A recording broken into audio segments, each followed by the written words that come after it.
तो आइए आज हम बात करते हैं मेसोपोटामिया के शहरीकरण के महत्व के बारे में बात करते हैं। मेसोपोटामिया के नगरों का विकास कांस्य युग से माना जाता है। अब ऐसी क्या खास बात है कि मेसोपोटामिया के नगरों का विकास कांस्य युग से माना जाता है? तो ऐसा इसलिए क्योंकि जब यहाँ पर शहरों के विकास की बात आती है तो शहरों का विकास जो किया गया वह कई प्रकार के धातुओं से किया गया, धातुओं से। और ज्यादातर जो यहाँ पर धातुएं पाई गई थी वह धातुएं बहुत ही कम या ना के बराबर पाई गई थी। इसलिए यहाँ पर ज्यादातर जो धातुएं थी वो बाहर से मंगाई गई, जैसे कि कांसा। कांसा को यहाँ पर बनाया गया था, जो बाहर से लाए गए टीन और तांबे को मिला के बनाया गया था और लेड को मिला के बनाया गया था, जो लगभग 3000 ईसा पूर्व पाई जाती है। कहते हैं कांसा का निर्माण जो किया गया वो तांबे से और रांगे के मिलाने से बनाया गया, जिसका उपयोग मनकों में छेद करने के लिए, पत्थर की मुद्रा बनाने के लिए और विभिन्न प्रकार के फर्नीचर के कार्यों के लिए किया गया। क्योंकि किसी भी प्रकार के शहर का विकास तब हो पाता है जब वहां पर निर्माण हो सके, वहां पर डेवलपमेंट हो सके। और वो डेवलपमेंट जो किया गया वो कांसे के माध्यम से ही किया गया था, ग्राउंड्स के माध्यम से किया गया था। कहता है कि शहरों का विकास से खाद्य पदार्थ के उत्पादन के साथ साथ विभिन्न प्रकार के आर्थिक गतिविधियों के कारण भी होता है, जिसके कारण यहाँ पर जो जनसंख्या होती है उसका जनसंख्या घनत्व भी बढ़ जाता है। यहाँ पे कहता है कि शहरी अर्थव्यवस्था में खाद्य उत्पादन के अलावा व्यापार, उत्पादन और तरह तरह की सेवाओं में महत्वपूर्ण भूमिका होती है, क्योंकि इसका डेवलपमेंट तभी हो पाएगा जब यहाँ के लोगों को कई प्रकार की सुविधाएं मिल पाएगी।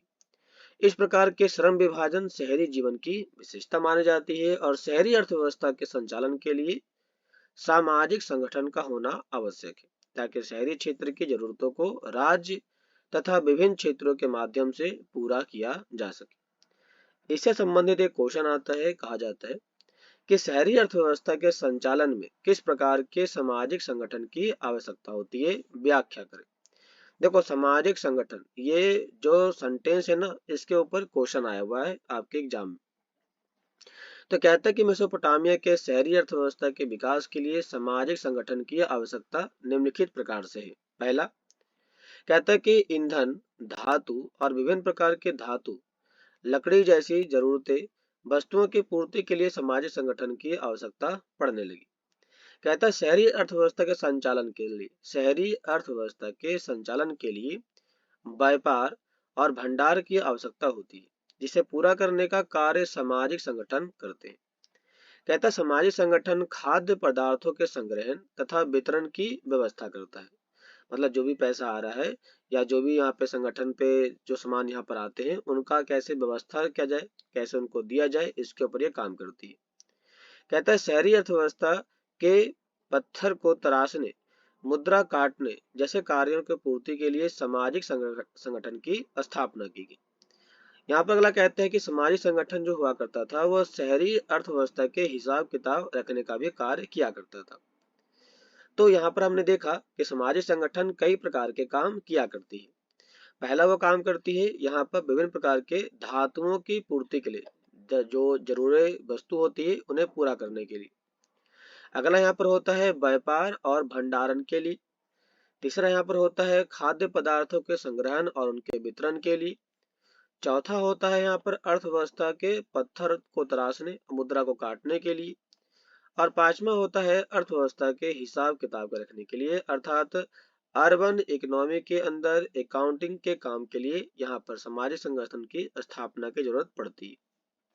आइए बात करते हैं नेक्स्ट पॉइंट में। तो कहता है मेसोपोटामिया के दक्षिणी भाग खाद्य पदार्थों में संपन्न था, लेकिन खनिज पदार्थ का यहाँ पर अभाव था, जिसे प्राप्त करने के लिए ईरान, तुर्की और खाड़ी से पारा और खनिज पदार्थ को मंगाने का काम किया गया। कहता है मेसोपोटामिया के दक्षिणी भाग में खजूर, आपका पॉपुलर के पेड़ की लकड़ी, जिसका उपयोग नाव को बनाने में किया जाता है। तो ये क्वेश्चन आपका पूछ सकता है कि मेसोपोटामिया में पेड़ की अर्थात पॉपुलर के पेड़ की लकड़ी का इस्तेमाल किसके लिए किया गया? तो नाव को बनाने के लिए किया गया। कहते हैं प्राचीन काल के लोग विभिन्न प्रकार के वस्तु जैसे लकड़ी, तांबा, रांगा, सोना, चांदी, सीपी और विभिन्न प्रकार के पत्थर को तुर्की, ईरान और खाड़ी पार के देशों से मंगाया जाता था। तथा मेसोपोटामिया के लोग दूर व्यापार के लिए कपड़ा और कृषि उत्पादन का निर्यात किया करते थे। मतलब ये दूर देश दूसरे देशों से व्यापार करते थे और दूसरे देशों से व्यापार के तौर पर ये कपड़ों का और कृषि उत्पाद का व्यापार किया करते थे, जिसके लिए मेसोपोटामिया के दक्षिण के लोग सामाजिक संगठन की स्थापना किया करते थे। कह रहा है कि शहरी जीवन के लिए शिल्प, व्यापार और सेवा के साथ साथ कुशल परिवहन अत्यंत महत्वपूर्ण था, क्योंकि शहरों का विकास तभी हो पाएगा जब यहाँ पर ट्रांसपोर्ट काफी अच्छा हो सके। तो ट्रांसपोर्ट के लिए यहाँ